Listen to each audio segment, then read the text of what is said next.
My mom met my dad, they had sex. It's amazing. Like, do you know what I'm saying? I'm here. The most unprecedented Oscars of all time ended with quite possibly the most anticlimactic final moment in Oscars history. I'm Elizabeth Wagmeister, and I am here in person. We're very excited about that, with my friends, Variety Awards editor Clayton Davis, film and media reporter Angelique Jackson, and deputy awards editor Janelle Riley. Hi guys, we are seriously so excited that we can finally be together again. Now, we have a ton to talk about, but we really can't kick off this conversation without starting with the major upset at the end, which we all agree really was completely avoidable. So the late Chadwick Boseman, he was the front runner to win a posthumous Oscar for his role in Ma Rainey's Black Bottom. Now, he lost to Anthony Hopkins, but what made the moment more shocking was that the Best Picture had already been announced. Now, Clayton, I can vouch for you. You had actually predicted it, and you were one of not many who said that Hopkins might upset the late Boseman, but this is just crazy. So what do you make of all of this?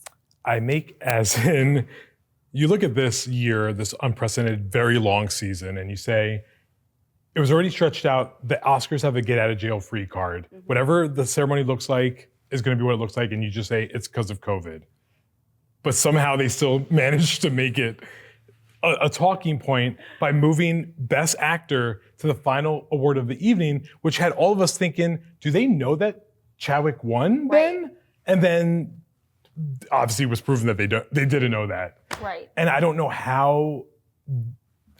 whose idea it was. You're literally speechless because it seems like it's the most bizarre thing I've ever seen happen in Oscar history. Yeah, and I guess there is one good thing that we know now that they don't actually know who the winners are before. But Janelle, you've been covering the Oscars for many 20 years. years. 20 years for us. Just tonight, as of tonight. Really? Yeah. Oh my God. No. I mean, that's what this last season has felt like. Okay, I was like, wow. I was like, I don't believe that because you look too young. But anyway, so you are an expert on this, and as Clayton said, this has really never happened. Why do you think that they moved Best Picture up? Of course, usually that is the big award at the end of the night. You know, and so many people I saw had the same reaction I did, which was, wait, did I miss actor and actress? What happened? Mm-hmm. The Academy congratulates Anthony Hopkins and accepts the Oscar on his behalf. Thank you. Yeah, it was chaos. I was like, the producers have chosen violence because this is insane. Like, you just don't do that, you know, there needs to be structure. But, you know, I was working on a story of sort of what the snubs and surprises would be throughout the night. And all night long I was saying, I don't know what I'm gonna write about. Like, everything's going as planned. And, you know, it's kind of cool. Oh, Eric Messerschmidt won Best Cinematography. I could do that. And then suddenly I'm rewriting everything because like my whole opener was, you know, business as usual. Right. And then, you know, delete. So, you know, as crazy as it was, I gotta say it at least is giving us something to talk about. I was going to say, from a television perspective, I guess it kind of, I don't even want to say good TV because I know that we're all kind of not happy about what happened. And Angelique, we were all chatting about this, and I know that you have a lot of thoughts about not just the whole screw up with reformatting the awards and the structure of that, but with the actual awards, and you think that the Academy got it wrong. Absolutely. I think it's really one of those things that ended up being a major disappointment. I think we were all hoping for something that was going to shake things up, and it definitely did, but I don't think this was in any way what the Oscars producers intended. There was a lot of hope that we were going to apparently end with this very emotional, heartfelt moment. There were so many things that kind of like led up to this is going to be a big tribute to Chadwick Boseman. He was the end of the In Memoriam segment. That was, of course, led off by his film mother, Angela Bassett. Like, there's all of these things that were pointing towards this great, great emotional, you know, catharsis. And instead, we have this, you know, real kind of catastrophic surprise. And I feel like in changing this up, I think they've just kind of proven that business as usual and going back to the normal way is probably for the best. Yes. And of course, this is not Anthony Hopkins' fault. We want to make that clear. Congrats to Anthony Hopkins. But it's just from a television perspective when you're watching this, and it's a photo of Anthony Hopkins, and that's how the night ends. And then it's basically Anthony Hopkins isn't here to accept his award, and good night, and that's it. And it makes something so pronounced that probably wouldn't have been if they just had a regular structure, was that the last two awards of the night that they probably thought were going to go to people of color went to 2 white actors and 2 previously rewarded Yes. white actors. Frances McDormand won her 3rd and 4th Oscar tonight, and then Anthony Hopkins won his 2nd. Unless you know for sure, you just don't make that call. Like, call an audible. Like, in the middle of the night, you say, guys, let's switch this back up. I'm sorry. I feel a little bad for Joaquin Phoenix because he didn't sign up for that. He had to close out the show. Can I say I was so nervous at first because I was like, why is Renee Zellweger like presenting Best Actress and Joaquin doing Best Actor? Right. But I'm so glad that Joaquin did it because he's not going to care about that. Like, and everyone's going to like pass on him forever. It's going to be fine. And you do bring up a good point that Frances McDormand now is tied with Daniel Day-Lewis for having 3 lead Oscar wins. So that's a huge deal, history making. But we have to talk about some other history making awards tonight. We spoke about the lack of diversity in the wins that we all thought there could have been more of, but there were some big wins tonight. Chloe Zhao, she is only the 2nd woman in Oscars history to ever win for Best Director and the first Asian woman to ever win in that category. Emerald Fennell, she also won for Best Original Screenplay for Promising Young Woman. We had Daniel Kaluuya. There were a ton of diverse winners, and this year, of course, the nominees were quite diverse. So I'm curious, what do you guys make of that in terms of the bright spots of the night? Well, I love that Chloe Zhao won, especially since it was the 8th award of the night, like in the first quarter of the whole like show. That Also strange. Also Right, yes. came right before I think one of the short categories because that always goes paired up well together. Chloe Zhao. Listen, the whole season's been about her, and the movie ended up winning 3 Oscars at the end of the night. I mean, the Nomadland for cinematography loss was pretty big up until everything else happened later on. But yeah, Chloe was great to see Emerald winning. We didn't get 2 women winning 2 screenplay categories though, solo screenwriters. We were this close, but it's coming soon. We made strides in the right direction, and we can only hope the future will be brighter. Yeah. Can we agree that the speech of the night was Ye Jung-yoon Oh my gosh. for Minari? Mr. Brad Pitt, finally. Nice to meet you. Where were you while we were filming in Tulsa? And we are all upset that the pandemic robbed us of a kiss between her and Brad Pitt. 100% would have happened. Yes. It would have been right there for us. And I think Brad was definitely thinking about it too. He wanted to. I was like, don't. It was a good, solid moment. I think she gave one of the funniest speeches of the night. And I love that they didn't cut the speeches off. I say as I cut you off. Yeah. I would say I wish they did because like some of them were. Yeah, I'm gonna say I agree with Clayton on this one. So, you know, we talked about the format, kind of the faux pas that they had. But of course, this was an unprecedented year and nobody knew what to expect. Steven Soderbergh, he had said it's going to look like a movie and it's going to be very cinematic.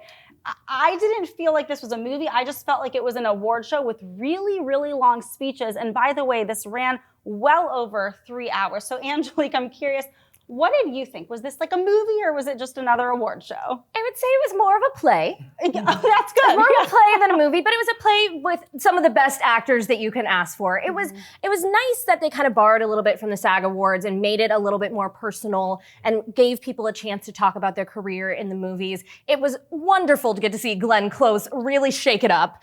Really, her and Ye Jung-yoon were the best of the night. I think She made out of one, but Glenn Close won the night. She absolutely did. And you know what?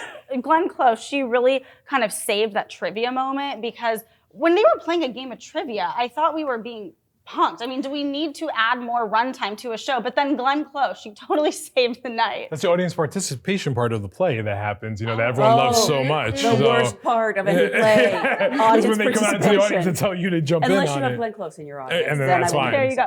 Now, compared to other award shows that we've seen throughout the pandemic, I thought that they actually did a really nice job. I thought the energy was great. It seemed like everybody was really excited to be back together. Janelle, do you think that they pulled it off, or kind of what rating would you give this as it goes on the scale of award shows during pandemics? Honestly, it might be lack of sleep that I'm seeing everything with a silver lining, but I thought it was really a pretty good show. I did miss seeing the musical numbers. I wish they had been able to incorporate them in, especially if you're trying to save time, and then you clearly didn't. But overall, given what they had to work with, I was pretty impressed. Angelique, what was your best moment of the night and your worst moment of the night?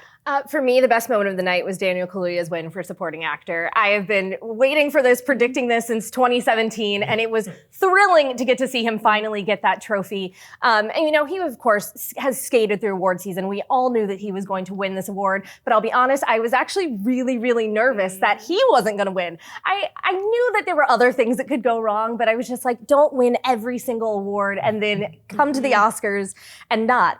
I think his mom might disagree with me. I think she had a bigger worry. She wishes he wouldn't have talked about her sex life on television. My mom met my dad. They had sex. It's amazing. Like, do you understand? I'm here.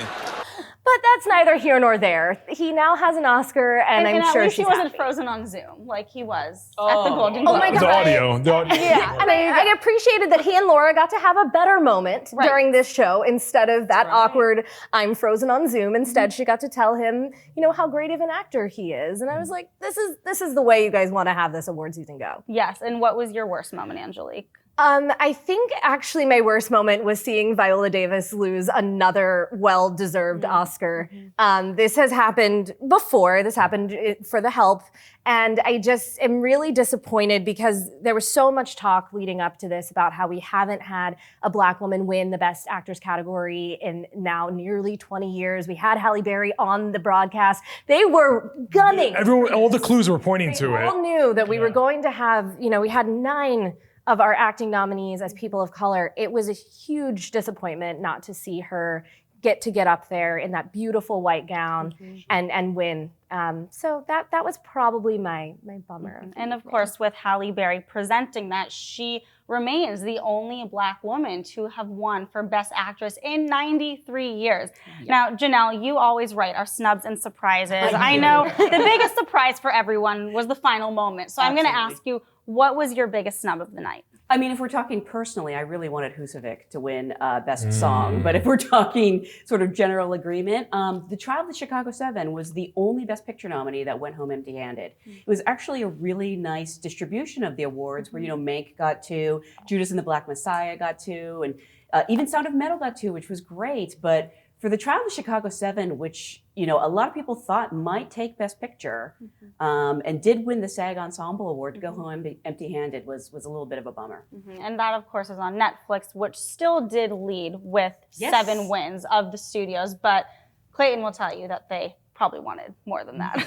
Listen, all the streaming platforms are chasing their first Best Picture right now there's still a race of who's going to get there first. And it reminds me of the Emmys when they were all chasing it, and you know, it was Netflix versus Amazon, and who got there first? Hulu. Handmaid's Tale. So I feel like Disney Plus, watch out, or something's going to come like down the road. Technically, Nomadland is Searchlight and Disney and Hulu. Yeah. There you go. All these technicalities, I don't like them. Yeah. But somebody's going to get there soon. But listen, I think there's a lot to celebrate regardless with diversity and representation. We had our first Black winners in makeup and hairstyling, live action short. Daniel Kaluuya is the 7th Black winner of supporting actor, first of Ugandan descent. Yoo Jung-yoon is the 2nd Asian woman to win that category since Miyoshi Umeki for Sayonara in 1957, which is gross and like. You're like an encyclopedia of Oscars Because I've knowledge. been repeating it so much this year. Yes. Of like, you know, we need our first Asian. I mean, listen, like Stephen Yeun is only our first Asian American to be nominated in I'm lead. sorry, did someone say Stephen Yeun? Yes, Stephen. There you go. You're excited. Yeah. Janelle's mom. Yes. Well, Well, I think that this all proves that while there were a lot of great wins for diversity tonight, there's still such a long way to go.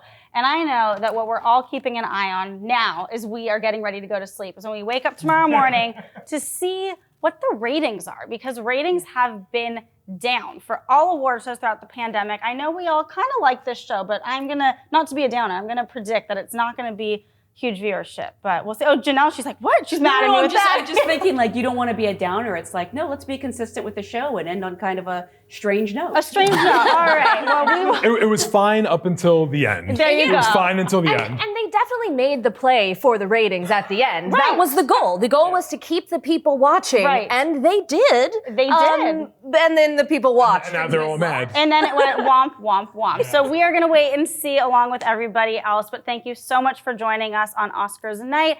And as always, for all your coverage on Oscars and more, go to Variety.com.